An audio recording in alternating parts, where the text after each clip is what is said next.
दोस्तों हमारा भारत पिछले 10 सालों से बहुत तेजी से ग्रो कर रहा है और धीरे धीरे हम भी दुनिया की सुपर पावर्स में आते जा रहे हैं। इसी सिलसिले को मेंटेन करते हुए भारत के वैज्ञानिक भारत को अंतरिक्ष में भी एक सुपर पावर बनाना चाहते हैं, जिसके लिए समय समय पर नए नए स्पेस क्राफ्ट अंतरिक्ष में लॉन्च किए जाते हैं। ऐसा ही एक स्पेस क्राफ्ट 2019 में लॉन्च किया गया था, जिसने पूरी दुनिया की नजरें अपने ऊपर टिकाए रखी थी। अब तक शायद आप समझ ही चुके होंगे कि मैं किस स्पेस क्राफ्ट की बात कर रहा हूँ। चंद्रयान 2 को 2019 में भारत की space agency Indian space research organisation द्वारा चांद पर लॉन्च किया गया था। इस स्पेस क्राफ्ट का मुख्य मकसद था चांद की सतह पर जाकर एक सॉफ्ट लैंडिंग करना, जो अभी तक मात्र दुनिया के 3 देशों ने ही की थी। वह 3 देश चाइना, रशिया और अमेरिका। लेकिन सॉफ्टवेयर में कुछ दिक्कत आने की वजह से 2019 का ये चंद्र मिशन फेल हो जाता है और हमें देश और दुनिया भर से लोगों का दुख देखने को मिलता है। जैसा कि आप इस वीडियो क्लिप में देख सकते हैं कि इसरो के हेड के शिवम कैसे प्रधानमंत्री मोदी से गले लगकर चंद्रयान मिशन के फेल होने पर इमोशनल हो गए थे। इससे पता चलता है कि ये स्पेस क्राफ्ट चांद तक भेजना और वहाँ पर सॉफ्ट लैंड कराना कितना जरूरी है। लेकिन 2019 की असफलता के बाद भी भारत ने हार नहीं मानी और 2023 में हम फिर से एक और चंद्रयान को लॉन्च करने के लिए तैयार हैं। स्पेस क्राफ्ट का नाम होगा चंद्रयान 3 और ये चंद्रयान स्पेस क्राफ्ट सीरीज का तीसरा मिशन होगा। इसका भी मुख्य मकसद चांद पर सही तरीके से लैंडिंग करना है और इसके बारे में आज के इस वीडियो में हम पूरा डिटेल में आपको बताएंगे। ये बहुत ही इंटरेस्टिंग वीडियो है, तो आप पूरा जरूर देखिएगा। चांद पर सॉफ्ट लैंडिंग करना किसी भी देश के लिए एक बहुत ही इम्पोर्टेंट स्पेस मिशन होता है। ऐसा इसलिए है क्योंकि चांद हमारी पृथ्वी से सबसे नजदीक मौजूद स्पेस बॉडी है और अगर हम यहाँ पर सॉफ्ट लैंडिंग की प्रैक्टिस करके उसे अच्छे से करना सीख जाते हैं तो किसी भी दूसरे ग्रह पर जाना और वहाँ पर सही तरीके से लैंड करना हमारे लिए बहुत आसान हो जाता है। कुछ ही दशकों में हम मंगल ग्रह पर भी इंसानों को भेजने वाले हैं और वहाँ पर सॉफ्ट लैंडिंग करना एक वांट नहीं बल्कि एक नीड होगी। ऐसा मैं इसलिए कह रहा हूँ क्योंकि जिन स्पेस क्राफ्ट को मंगल ग्रह पर भेजा जाएगा उनमें इंसान भी बैठे होंगे, इसलिए सॉफ्ट लैंडिंग में छोटी सी भी गलती उन सभी इंसानों की मौत का कारण बन सकती है।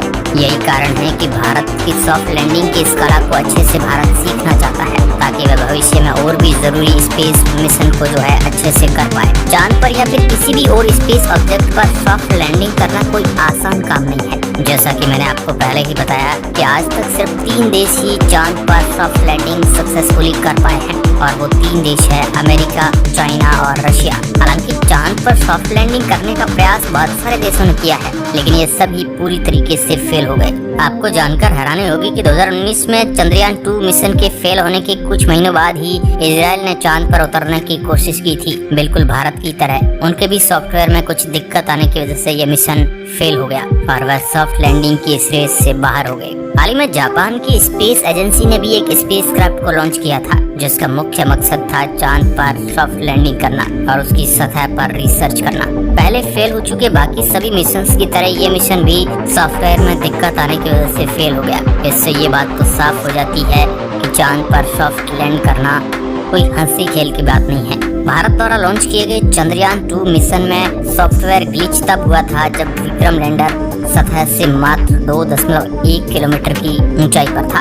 अगर उस समय भारत चांद पर लैंड कर जाता तो ये चौथा ऐसा देश बन जाता जिसने इस कठिन मिशन को आसानी से पार कर लिया होता। जुलाई 2023 में इसरो चंद्रयान 3 को लॉन्च करने की प्लानिंग कर रहा है, यानी हाल ही के कुछ दिनों में। और इस बार का वैज्ञानिकों का मुख्य मकसद है चांद पर एक लैंडर और एक रोवर को उतारना। अगर आपको नहीं पता है तो बता दूं कि लैंडर स्पेसक्राफ्ट का वह हिस्सा होता है जो किसी भी ग्रह की सतह पर जाकर लैंड होता है। इसके अंदर ही रोवर मौजूद होता है जो इसके लैंड होने के बाद बाहर आ जाता है और ग्रह की सतह पर घूम घूम कर रिसर्च करता है और तस्वीरें खींच कर भेजता है। भारत के लिए चंद्रयान 3 मिशन और भी ज्यादा कठिन इसलिए है क्योंकि हम चांद के साउथ पोल पर इसे उतारना चाहते हैं। हम पृथ्वी से चांद की मात्र एक ही साइड को देख पाते हैं और ऐसा इसलिए है क्योंकि चांद की रिवोल्यूशन स्पीड और पृथ्वी की रोटेशन स्पीड बिल्कुल सेम है। इसका आसान भाषा में मतलब ये हुआ कि चांद जिस रफ्तार से पृथ्वी का चक्कर लगाता है, पृथ्वी उसी सेम रफ्तार से अपनी धुरी पर घूमती है, जिस वजह से चांद की दूसरी साइड हमेशा सामने कभी आ ही नहीं पाती। चांद का साउथ पोल भी पृथ्वी से देखा नहीं जा सकता है और वहाँ पर सिग्नल को भेजने में भी काफी सारी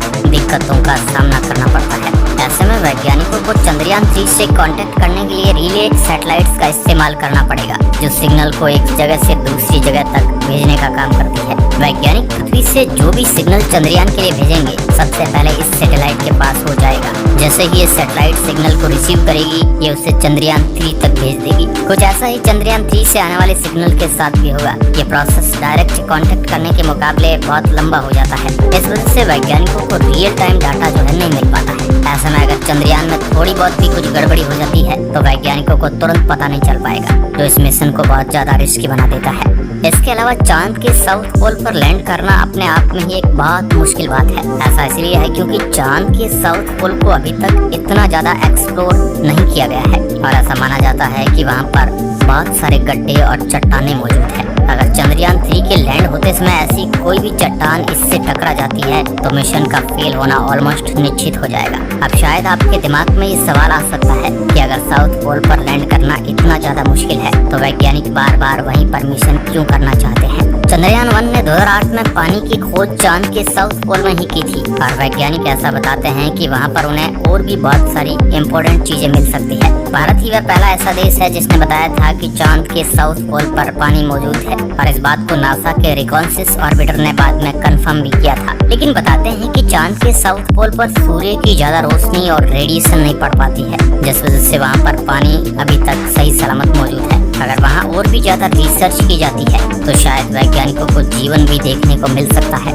हालांकि जीवन के कुछ ट्रेसेस हो सकते हैं। अगर हमें चांद पर मौजूद इस बर्फ में छोटे मोटे बैक्टीरिया भी मिल जाते हैं तो ये एक बहुत ही बड़ी खोज होगी। इसके बाद भारत को भी एक इम्पोर्टेंट स्पेस नेशन कंसीडर किया जाने लगेगा। ऐसा इसलिए है क्योंकि ये पहली बार होगा जब इंसानों ने पृथ्वी के अलावा किसी और स्पेस ऑब्जेक्ट पर जीवन की खोज की होगी। चांद के साउथ पोल पर लैंड करना इसलिए भी इम्पोर्टेंट है क्योंकि अब हर देश चांद पर कॉलोनी बनाने की प्लानिंग कर रहा है। ये करने के लिए चांद का साउथ पोल ही एक परफेक्ट जगह है क्योंकि वहाँ पर सूर्य की रेडिएशन नहीं पड़ती है, जिस वजह से किसी भी इंस्ट्रूमेंट के खराब होने और किसी भी एस्ट्रोनॉट के कैंसर होने के चांस ऑलमोस्ट 0 हो जाते हैं। ऐसे में अगर हमारा भारत चांद के साउथ पोल पर लैंड करके वहाँ की ज्यादा से ज्यादा इन्फॉर्मेशन को कलेक्ट कर लेता है तो इसके पास बाकी देशों के मुकाबले एक बहुत बड़ा एडवांटेज होगा। भविष्य में हम किसी और स्पेस एजेंसी के साथ कोलैबोरेशन करके चांद पर अपनी खुद की कॉलोनी भी बना सकते हैं, जो इंटरप्लानेटरी बनने में एक बहुत ही बड़ा कदम होगा। अगर आपको नहीं पता है तो बता दूं कि इंटरप्लानेटरी बनने का मतलब होता है एक ग्रह से ज्यादा ग्रहों पर रहना या फिर किसी स्पेस ऑब्जेक्ट पर अपनी बस्तियां बसाना। चंद्रयान में बहुत सारे इंस्ट्रूमेंट लगाए गए हैं जो सॉफ्ट लैंडिंग के बाद चांद से जुड़े बहुत सारे डेटा को कलेक्ट करने लगेंगे। इसमें मौजूद रोवर के कैमरा लगाए गए हैं जो चांद की सतह की तस्वीरें खींचकर वैज्ञानिकों को भेजेंगे और भारत पहली बार इतनी करीब से चांद को देख पाएगा। इसमें एक सिस्मोग्राफ को भी लगाया गया है जो चांद पर होने वाली भूकंप एक्टिविटीज को भी रिकॉर्ड करेगा। इन भूकंप को रिकॉर्ड करके वैज्ञानिक चांद की फॉर्मेशन और उसकी हिस्ट्री का पता लगा लेते हैं। इस वजह से इन्हें ट्रैक करना एक बहुत ही इम्पोर्टेंट एक्टिविटी होती है। नासा ने भी मंगल ग्रह के इंटीरियर को समझने के लिए अपने एक लैंडर के साथ सिस्मोग्राफ को अटैच किया था, जिसने पिछले साल मंगल ग्रह के सबसे बड़े भूकंप को रिकॉर्ड किया था। ये बात तो निश्चित है कि अगर भारत चंद्रयान 3 को चांद की सतह पर सक्सेसफुली लैंड करा देता है तो ये भी स्पेस के कुछ सबसे पावरफुल देशों में गिना जाने लगेगा। सिर्फ इतना ही नहीं, इसकी वजह से भविष्य में होने वाली मिशन भी भारत के लिए आसान हो जाएंगे, जिससे हम बहुत तेजी से स्पेस टेक्नोलॉजी में आगे बढ़ते जाएंगे। वैसे आपको क्या लगता है, चंद्रयान 3 मिशन सक्सेसफुल हो पाएगा या नहीं? कमेंट्स के माध्यम से नीचे जरूर बताएं।